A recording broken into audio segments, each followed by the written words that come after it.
हमारी असली दुनिया के असली आयरन मैन और दुनिया के सबसे क्रांतिकारी आदमी माने जाने वाले एलोन मस्क ऐसे ही इतनी ऊंचाइयों पर नहीं पहुंचे।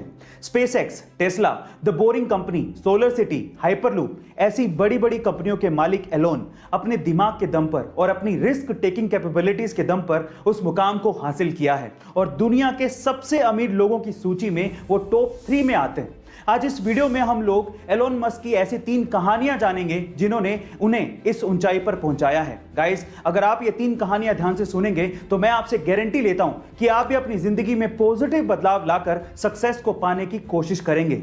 उनकी पहली कहानी जुड़ी है उनके बचपन से। जब एलोन मस्क छोटे थे तो उनके माता पिता का तलाक हो गया था। ऊपर से जिस स्कूल में वो जाते थे उन्हें वहां पर कोई भी पसंद नहीं करता था, उन्हें बुली किया जाता था। एक बार तो उनके स्कूल के बच्चों ने एलोन को इतना मारा कि वो 7 दिन के लिए हॉस्पिटलाइज हो गए थे। किसी को भी एलोन में कुछ भी खास नजर नहीं आता था। ऊपर से उनके पेरेंट्स को एलोन में एक प्रॉब्लम नजर आने लगी थी। जब भी घर वाले एलोन को बुलाते तो उन्हें कुछ सुनाई ही नहीं देता, वो कुछ जवाब ही नहीं देते थे। शुरू में घर वालों को यह लगने लगा कि उसके कान खराब हो चुके हैं। इसी वजह से एलोन को कान के डॉक्टर के पास ले जाया गया और उनकी सर्जरी करवाई गई ताकि उनकी सुनने की क्षमता बढ़ सके। लेकिन उसके बावजूद भी घर वाले जब भी बुलाते एलोन कोई जवाब ही नहीं देते। लेकिन बाद में समझ में आया कि यह साधारण सा दिखने वाला लड़का एक असाधारण क्षमता रखता है और वो क्षमता है एकाग्रता की, यानी कि कंसंट्रेशन की। जब भी एलोन मस्क कोई काम करते तो वो उसमें इतने डूब जाते कि आसपास क्या चल रहा है उन्हें कुछ भी एहसास ही नहीं होता। जब वो बुक्स पढ़ते या फिर कोई काम करते या फिर सोचते तो वो पूरी तरह से अपने माइंड को कंसंट्रेट कर देते थे। गाइस, यहां पर उनके बचपन से ये बात सीखने लायक है कि जब भी आप कोई भी काम करें अपना 100% फोकस सिर्फ उसी काम पर लगाएं, आपको सक्सेस मिलेगी ही। अगली कहानी जुड़ी है उनकी टीनेज से।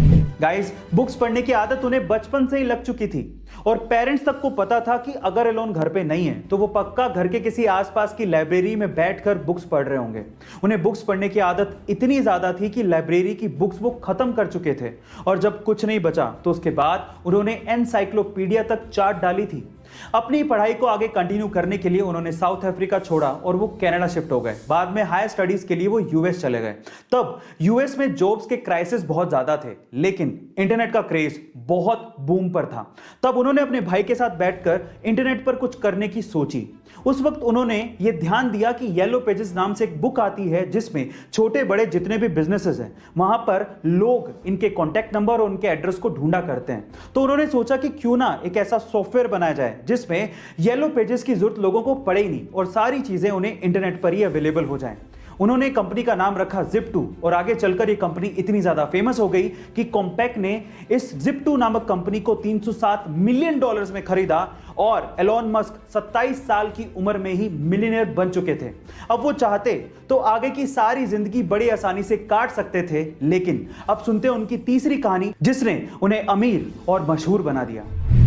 Zip2 को सेल करने के बाद एलोन ने पूरी दुनिया में बैंकिंग ट्रांजैक्शंस को आसान बनाने के लिए X.com नामक एक कंपनी की शुरुआत की, जो कि आगे चलकर पेपल नाम से मशहूर हुई, जिसे eBay ने $1.5 बिलियन में खरीदा था।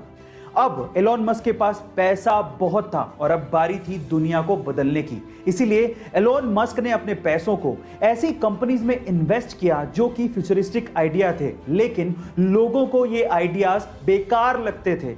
जब एलोन ने इन कंपनीज में अपना पैसा डाला तो लोग उन्हें पागल और पैसा बर्बाद करने वाला कहने लगे थे। सन 2002 में एलोन मस्क ने अपने पैसों का 75% हिस्सा स्पेसएक्स नामक कंपनी में लगाया, जो कि सस्ते स्पेस व्हीकल बनाना चाहती थी और लोगों को स्पेस की सैर करवाना चाहती थी। और सन 2004 में बाकी बचा हुआ पैसा टेस्ला कंपनी में लगाया, जो कि इलेक्ट्रिक व्हीकल बनाना चाहती थी। लेकिन कुछ भी आसानी से नहीं मिलता।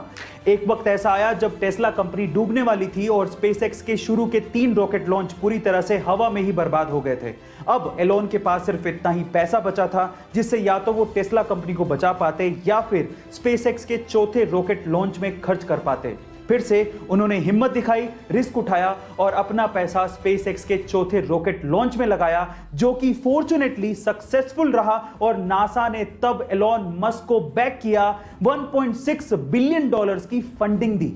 उसके बाद से स्पेसएक्स ने कभी पीछे मुड़ के नहीं देखा और आज स्पेसएक्स दुनिया की टॉप 6 स्पेस एजेंसीज में शुमार है और टेस्ला ने तो एलोन मस्क को दुनिया का सबसे अमीर आदमी बना दिया है।